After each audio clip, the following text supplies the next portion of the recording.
Hello hi friends, welcome to maths study hub. Next general అవేర్నెస్లో next topic విషయానికి వస్తే ఈ జాతీయ చిహ్నాలు అనే దాని మీద వెనుక మనకి ఎక్కువగా ఎగ్జామ్స్లో క్వశ్చన్ రావడానికి ఛాన్సెస్ ఉన్నటువంటి టాపిక్ అనమాట. ఈ జాతీయ చిహ్నాల్లో మనకి సంబంధించినటువంటి ఇయర్స్ కానీ లేదా వాటి యొక్క ఇమేజ్ రూపంలో ఉన్నటువంటి దానికి గుర్తులు కానీ వాటి ఇమేజ్ని పూర్తిగా మనం ఐడెంటిఫై చేస్తే డిఫరెంట్ క్వశ్చన్స్ రావడానికి ఛాన్సెస్ ఉందన్నమాట. దాని గురించి డిస్కషన్ చేద్దాం. దాంట్లో ఫస్ట్ విషయానికి వస్తే జాతీయ చిహ్నం, భారతదేశ జాతీయ చిహ్నం విషయానికి వస్తే లైన్ క్యాపిటల్. జాతీయ చిహ్నం ఫస్ట్ వన్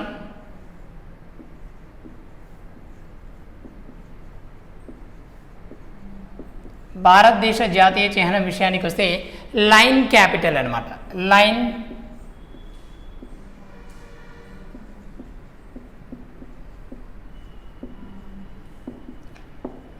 లైన్ క్యాపిటల్ భారతదేశ జాతీయ చిహ్నం విషయానికి వస్తే లైన్ క్యాపిటల్. ఇది ఓన్లీ ఎగ్జామ్ పర్పసే కాకుండా నార్మల్గా ప్రతి ఒక్కళ్ళు మినిమం తెలుసుకోవాల్సినటువంటి విషయాలన్నమాట. ఓన్లీ ఎగ్జామ్ కోసమనే పర్టికులర్గా కాంపిటేటివ్ ఫీల్డ్ అనే కాదు, అకాడమిక్ హీరోలు కానీ కాంపిటేటివ్ ఎగ్జామ్స్ వాళ్ళు కానీ అండ్ ఆల్సో నార్మల్ క్యాండిడేట్స్ కూడా మనం క్యాజువల్గా కూడా తెలుసుకోవాల్సినటువంటి విషయాలన్నమాట. ఈ జాతీయ చిహ్నం విషయానికి వస్తే లైన్ క్యాపిటల్ దీనికి ఒక ధర్మచక్రం ఉంటుంది. దీని మధ్యలో మనకి ఏంటంటే ఒక ధర్మచక్రం ఉంటుంది.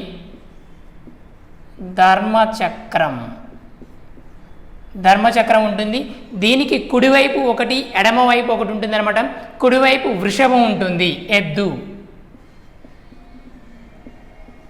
కుడివైపు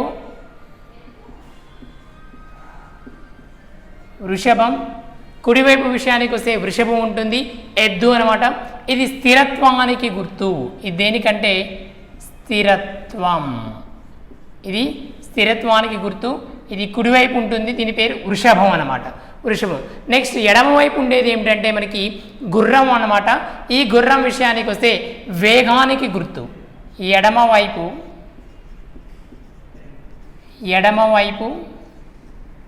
గుర్రం, ఎడమవైపు గుర్రం.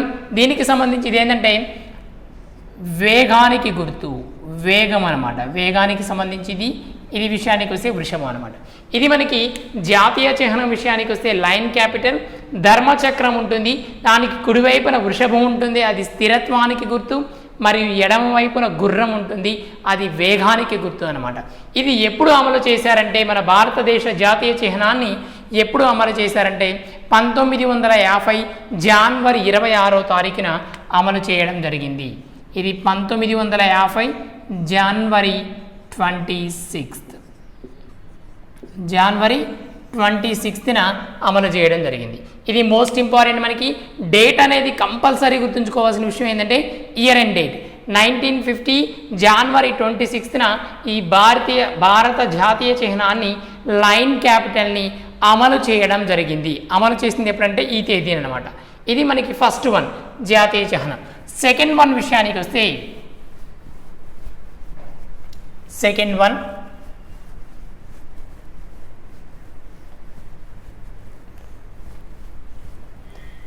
వన్ తీసుకున్నట్లయితే మనకి జాతీయ పతాకం. సెకండ్ వన్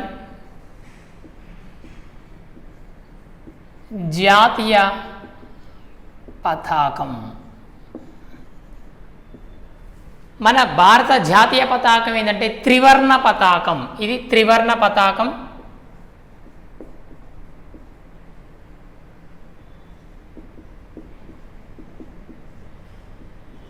ఇది వచ్చేసేసి త్రివర్ణ పతాకం అనమాట. ఇది దీని పొడవు వెడల్పు ఎంత ఉంటుందంటే 3:2 నిష్పత్తిలో ఉంటుంది. ఇది 3:2 నిష్పత్తిలో ఉంటుంది. జాతీయ పతాకం విషయానికి వస్తే త్రివర్ణ పతాకం, అది 3:2 నిష్పత్తిలో ఉంటుంది. కామన్గా వాటి కలర్స్ మనకి తెలుసు. ఆ కలర్స్ కాకోకుండా దీంట్లో అశోక చక్రం ఉంటుంది. అశోక చక్రం మొత్తం 24 ఆకులుగా డివైడ్ చేయబడి ఉంటుంది. అంటే 24 ముక్కలుగా డివైడ్ చేసి ఉంటుంది అనమాట ఆ అశోక చక్రం అనేది. అండ్ ఇది ఎప్పుడు అమలు చేయబడింది అంటే ఈ జాతీయ పతాకం ఎప్పుడు అమలు చేశారంటే 1950.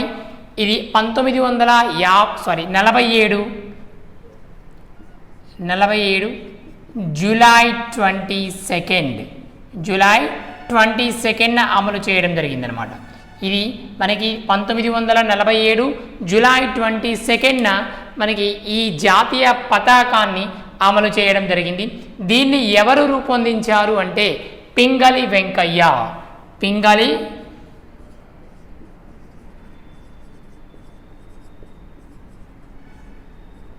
దీన్ని ఎవరు రూపొందించారంటే పింగళి వెంకయ్య అనమాట. దీన్ని రూపొందించినటువంటి వ్యక్తి పింగళి వెంకయ్య. ఇది త్రివర్ణ పతాకం అశోక చక్రంలో 24 ముక్కలుగా డివైడ్ అయి ఉంటుంది. 1947 జూలై 22వ తారీఖున దీన్ని అమలు చేయడం జరిగింది. నెక్స్ట్ జాతీయ గీతం.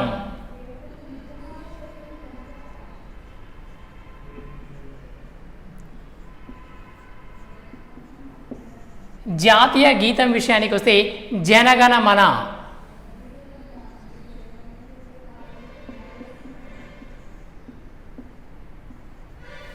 జాతీయ గీతం విషయానికి వస్తే జనగణమన. దీన్ని రూపొందించినటువంటి వ్యక్తి విషయానికి వస్తే రవీంద్రనాథ్ ఠాగూర్. రవీంద్రనాథ్ ఠాగూర్ మొట్టమొదటిసారిగా దీన్ని బెంగాలీ భాషలో రూపొందించడం జరిగింది. బెంగాలీ భాష, బెంగాలీ భాషలో రూపొందించారు. దీన్ని మళ్ళా ఇంగ్లీష్లోకి అనువదించింది ఎప్పుడంటే మార్నింగ్ సాంగ్ ఆఫ్ ఇండియా అనే పేరుతో 1919లో మార్నింగ్ సాంగ్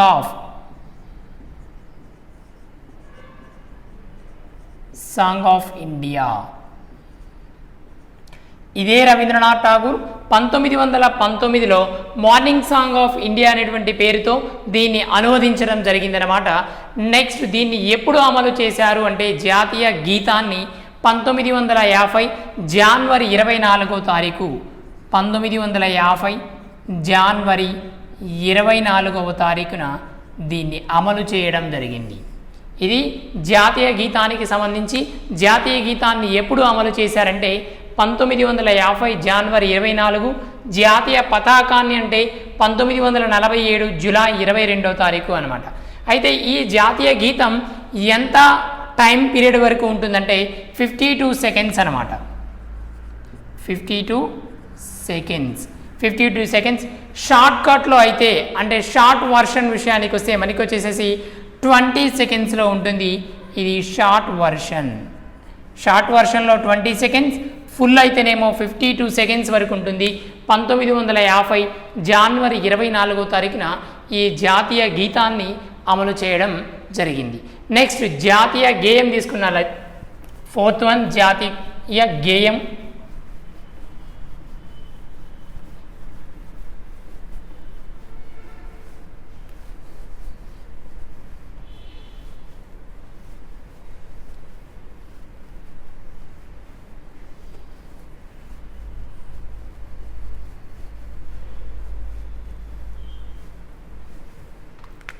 ఫోర్త్ వన్ విషయానికి వస్తే జాతీయ గేయం.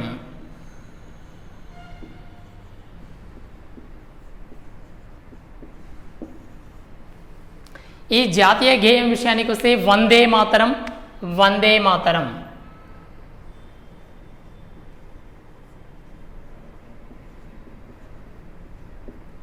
జాతీయ గేయం విషయానికి వస్తే వందే మాతరం. దీన్ని రూపొందించినటువంటి వ్యక్తి విషయానికి వస్తే మనకి బకిం చంద్ర చటర్జీ.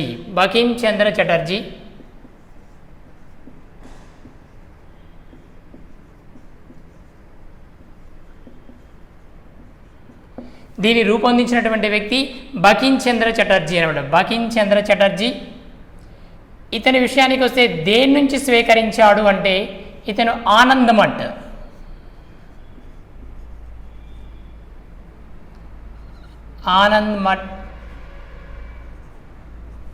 దీన్ని ఆనంద్ మఠ్ నుంచి స్వీకరించడం జరిగింది. ఆనంద్ మఠ్ నుంచి తీసుకొని దీన్ని బకిం చంద్ర చటర్జీ వందే మాతరాన్ని రూపొందించడం జరిగిందనమాట.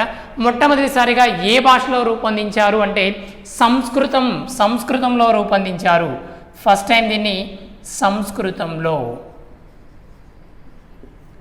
సంస్కృతంలో రూపొందించడం జరిగింది. ఈ బకిం చంద్ర చటర్జీ వందే మాతర గీతాన్ని సంస్కృతంలో రూపొందించారు. దీన్ని ఆంగ్లంలోనికి అనువదించినటువంటి వ్యక్తి ఎవరు అంటే అరబిందో అరవిందో ఘోష్.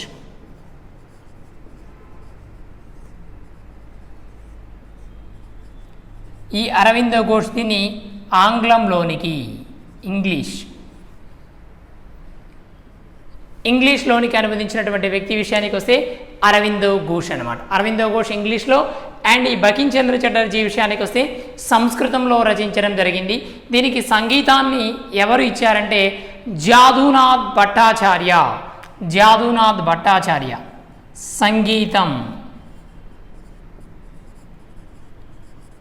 జాదునాథ్ భట్టాచార్య.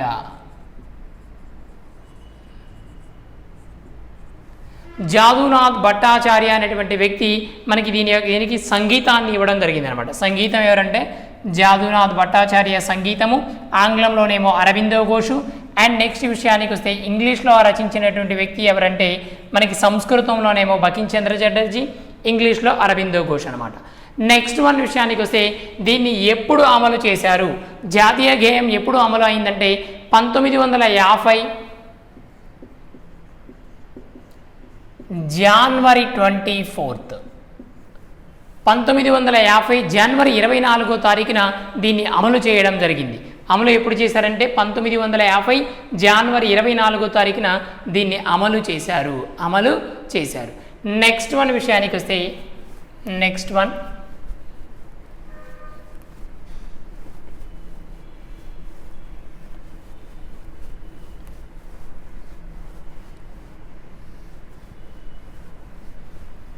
నెక్స్ట్ వన్ తీసుకుంటే మనం ఈ మనకి కాలానికి సంబంధించి జాతీయ కాలమానం ఏంటంటే 82.5 తూర్పు రేఖాంశం. జాతీయ కాలమానం మన జాతీయ కాలమానం 82.5 తూర్పు రేఖాంశం. 82.5 తూర్పు రేఖాంశం మన జాతీయ కాలమానం అనమాట. ఇది గ్రీనిచ్ కాలం కంటే ఎంత ముందుంటుంది అంటే గ్రీనిచ్ కాలమానం కంటే గ్రీనిచ్ కాలమానం కంటే 5.5 గంటలు ముందు ఉంటుంది. 5.5 గంటల ముందుంటుంది అనమాట. ఇది గ్రీనిచ్ కాలమానం కంటే 5.5 గంటల ముందుంటుంది. మన కాలమానం ఏంటంటే 82.5 తూర్పు రేఖాంశం, 82.5 డిగ్రీల తూర్పు రేఖాంశం. నెక్స్ట్ జాతీయ క్యాలెండర్ విషయానికి వస్తే గ్రెగేరియన్ క్యాలెండర్.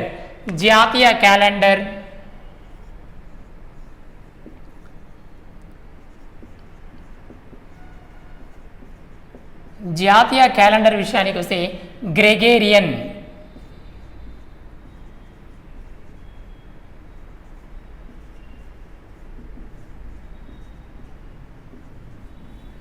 జాతీయ క్యాలెండర్ విషయానికి వస్తే గ్రెగేరియన్ క్యాలెండర్ అనమాట. ఇది జాతీయ క్యాలెండర్. దీన్ని ఎప్పుడంటే 1957 మార్చి 22వ తారీఖున అమలు చేయడం జరిగింది. 1927 మార్చి 22వ తారీఖు 1957 మార్చి 22న దీన్ని అమలు చేశారు. ఈ గ్రెగేరియన్ క్యాలెండర్ని భారతదేశపు కాలమానం కలిగినటువంటి క్యాలెండర్గా ఎప్పుడు గుర్తించారు అంటే 1957 మార్చి 22వ తారీఖు. తొలి మాసాన్ని మనం ఏమంటామంటే చైత్రం అంటాం. దీంట్లో తొలి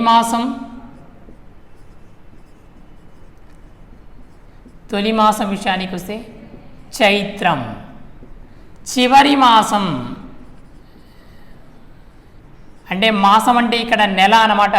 తెలుగు నెలల్లో తొలిది ఏంటంటే తొలి నెల విషయానికి వస్తే చైత్రము, చివరిది విషయానికి వస్తే పాల్గుణం. చివరిది పాల్గుణం, మొదటిది విషయానికి వస్తే చైత్రము అండ్ పాల్గుణం. ఇది పాల్గుణం, ఇది చైత్రము అండ్ పాల్గుణం అన్నమాట. ఇవి దీనికి సంబంధించినటువంటి మ్యాటరు.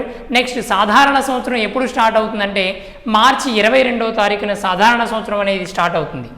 నార్మల్ ఇయర్ సాధారణ సంవత్సరం మార్చి 22nd స్టార్ట్ అవుతుంది. అదేవిధంగా లీప్ ఇయర్ అయితే లీప్ సంవత్సరం మనకు వచ్చేసేసి మార్చ్ 21 మార్చి 22 ఏమో మనకి సాధారణ సంవత్సరం అయితే లీప్ ఇయర్ 1 డే ముందు కాబట్టి మార్చి 21న మనకి 21st విషయానికి వస్తే మనకి leap year starting 21st March. అదే సాధారణ సంవత్సరం అయితే 22nd మార్చ్ అనమాట. ఇది దీనికి సంబంధించినటువంటి నార్మల్గా బేసిక్ ఇన్ఫర్మేషన్ అనమాట ఇదంతా. నెక్స్ట్ మన జాతీయ చిహ్నం ఏమిటి, జాతీయ జంతువు, జాతీయ నది, జాతీయ పక్షి, వీటి గురించి తీసుకున్నట్లయితే కంపల్సరీ అందరూ నార్మల్గా గుర్తుంచుకోవాల్సినటువంటి ఇవి మేజర్ పార్ట్స్ అనమాట. ప్రతి ఒక్కళ్ళు ఒక కాంపిటేటివ్ ఫీల్డే కాకోకుండా అకాడమిక్ ఇయర్ అయినా సరే అసలు ఏది చదివినా చదవకపోయినా నార్మల్గా గుర్తుంచుకోవాల్సినటువంటి నార్మల్ మ్యాటర్కి సంబంధించినటువంటి విషయం అనమాట. ఇది మన భారతదేశానికి సంబంధించింది కాబట్టి కంపల్సరీ గుర్తుంచుకోవాలి. దీంట్లో విషయానికి వస్తే జంతువు విషయానికి వస్తే పెద్ద పులి, జంతువు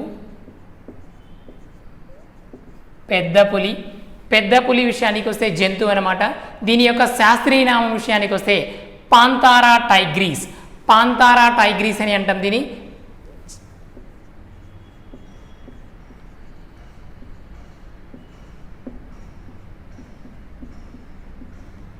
పాంతారా టైగ్రీస్ అనమాట. ఇది ఎప్పుడు మనకి జాతీయ జంతువుగా గుర్తించబడింది అంటే 1972వ సంవత్సరంలో దీన్ని మనం జాతీయ జంతువుగా గుర్తించడం జరిగింది. ఇది పెద్ద పులి అనమాట, జాతీయ జంతువు. నెక్స్ట్ జాతీయ పక్షి నెమలి. జాతీయ పక్షి విషయానికి వస్తే నెమలి అనమాట. దీని యొక్క శాస్త్రీయ నామం విషయానికి వస్తే మనకి పావో క్రిస్టేటస్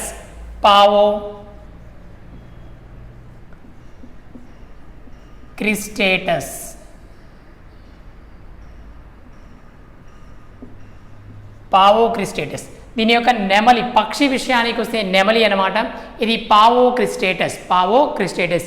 ఇది ఎప్పుడు అంటే 1964 సంవత్సరంలో దీన్ని మనం జాతీయ పక్షిగా గుర్తించడం జరిగింది. 1964 సంవత్సరం. నెక్స్ట్ జలచరం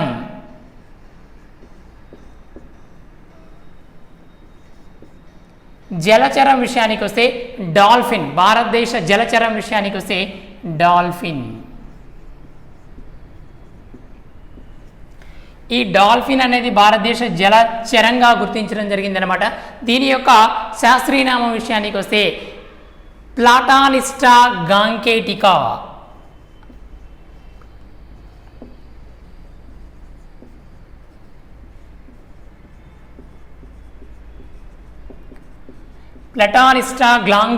అనేది దీని యొక్క శాస్త్రీయ నామం అన్నమాట, గ్లాంగేటికా. ఇది ప్లటానిస్టా గ్లాంకేటికా అనమాట. ఇది ఎప్పుడు జలచర జంతువుగా గుర్తించడం జరిగిందంటే 1972 సంవత్సరంలోనే మనకి జలచర జంతువుగా గుర్తించడం జరిగింది. నెక్స్ట్ పుష్పం విషయానికి వస్తే పుష్పం విషయానికి వస్తే తామర పువ్వు.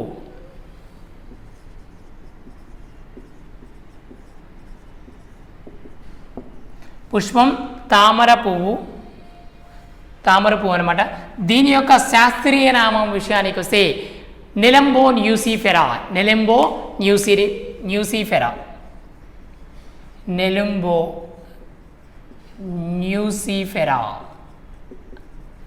న్యూసిఫెరా అనేది దీని యొక్క శాస్త్రీయ నామం అనమాట. పుష్పం విషయానికి వస్తే తామర పువ్వు. నెక్స్ట్ ఫలం విషయానికి వస్తే ఫలం అంటే పండు అని అర్థం, తెలుగులో మనం దాన్ని ఫలం అంటాం. ఫలం విషయానికి వస్తే మామిడి.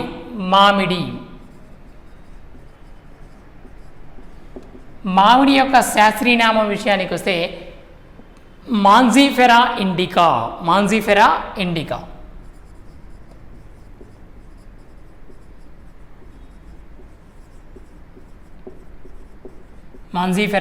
ఇండికా అనమాట. ఇది విషయానికి వస్తే మామిడికి సంబంధించి. నెక్స్ట్ వృక్షం విషయానికి వస్తే వృక్షం చెట్టు విషయానికి వస్తే మనకి మర్రి చెట్టు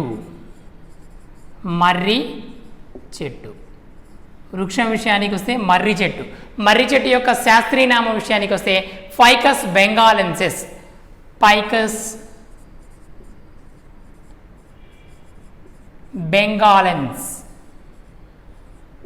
ఫైకస్ బెంగాలెన్స్ అంటాం లేదా లెన్సెస్ అంటాం. ఫైకస్ బెంగాలెన్సిస్ ఇది వచ్చేసేసి మనకి వృక్షం అనమాట, ఫైకస్ బెంగాలెన్సిస్. నెక్స్ట్ మన విషయానికి వస్తే క్రీడ విషయానికి వస్తే హాకీ అనమాట, హాకీ. ఇంతవరకు గుర్తుంచుకోండి. జంతువు పెద్ద పులి, పాంతారా టైగ్రిస్ అంటాం శాస్త్రీయ నామం. ఇది 1972వ సంవత్సరంలో మన జాతీయ జంతువుగా గుర్తించడం జరిగింది. పక్షి విషయానికి వస్తే నెమలి, పావో క్రిస్టేటస్. 1964వ సంవత్సరంలో దీన్ని మనం జాతీయ పక్షిగా గుర్తించారు. జలచరం విషయానికి వస్తే డాల్ఫిన్, ప్లాంటానిస్టా గ్లాంకేటికా. ఇది 1972వ సంవత్సరంలో గుర్తించడం జరిగింది. పుష్పం విషయానికి వస్తే తామర పువ్వు, దీని యొక్క శాస్త్రీయ నామం నెలంబో న్యూసిఫెరా. అండ్ ఫలం మామిడి, మాన్జిఫెరా ఇండికా. అండ్ వృక్షం మర్రి చెట్టు, ఫైకస్ బెంగాలెన్సిస్. నెక్స్ట్ జాతీయ క్రీడ విషయానికి వస్తే హాకీలో ఇప్పటి వరకు ఇండియా ఎన్నిసార్లు వరల్డ్ కప్ గెలిచింది అంటే మొత్తం 8 సార్లు వరల్డ్ కప్ గెలవడం జరిగింది. వరుసగా 6 సార్లు గెలవడం జరిగింది. నెక్స్ట్ టర్మ్లో 2 times గెలవడం జరిగింది. మొత్తం 8 సార్లు మనకి హాకీ వరల్డ్ కప్ని సంపాదించి పెట్టింది భారత జాతీయ క్రీడల్లో సంబంధించి. హాకీ జాతీయ క్రీడ విషయానికి వస్తే హాకీ అనమాట. హాకీ జాతీయ క్రీడ. ఇది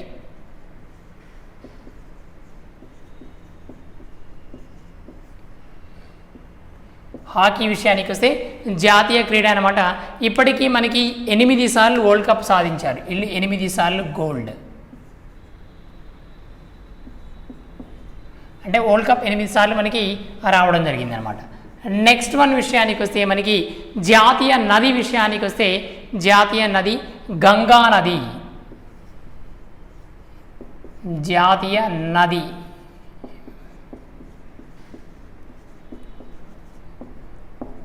జాతీయ నది విషయానికి వస్తే గంగా నదిని ఎప్పుడు గుర్తించారు అంటే జాతీయ నదిగా 2008వ సంవత్సరంలో దీన్ని జాతీయ నదిగా గుర్తించారు.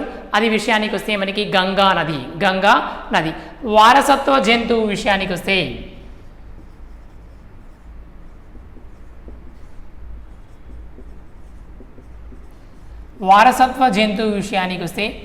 ఏనుగు.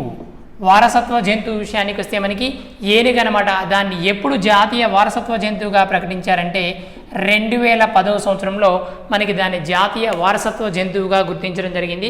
ప్రాజెక్ట్ ఎలిఫెంటా ఎప్పుడు ఏర్పడిందంటే మనకి ప్రాజెక్ట్ ఎలిఫెంటా దీనికి సంబంధించే ప్రాజెక్ట్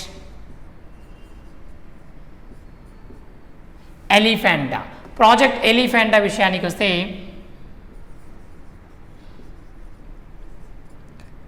1992లో ఏర్పాటు చేశారు ప్రాజెక్ట్ ఎలిఫెంటా అనమాట. ఇది మనకి వారసత్వ జంతువు ఏనుగు 2010వ సంవత్సరంలో. అండ్ జాతీయ నది గంగా నది 2008. హాకీ విషయానికి వస్తే జాతీయ క్రీడ సంబంధించేది హాకీ అనమాట. ఇప్పటివరకు ఇండియా 8 సార్లు హాకీని గెలవడం జరిగిందనమాట. హాకీ కప్ గెలవడం జరిగింది ప్రపంచ కప్లో. ఇది మనకి జాతీయ చిహ్నాలకు సంబంధించినటువంటి ఇన్ఫర్మేషన్. కామన్గా ప్రతి ఒక్కరు నేర్చుకోవాల్సినటువంటి విషయాలు ఇవన్నీ. కాబట్టి ఒక కాంపిటేటివ్ ఫీల్డే కాదు, ఒక అకాడమిక్ ఇయరే కాదు, ఎవరైనా సరే మినిమం తెలుసుకోవాల్సినటువంటి సాధారణమైనటువంటి భారతదేశానికి సంబంధించిన జాతీయ చిహ్నాలకు సంబంధించినటువంటి విషయాలు. Okay, thank you for watching.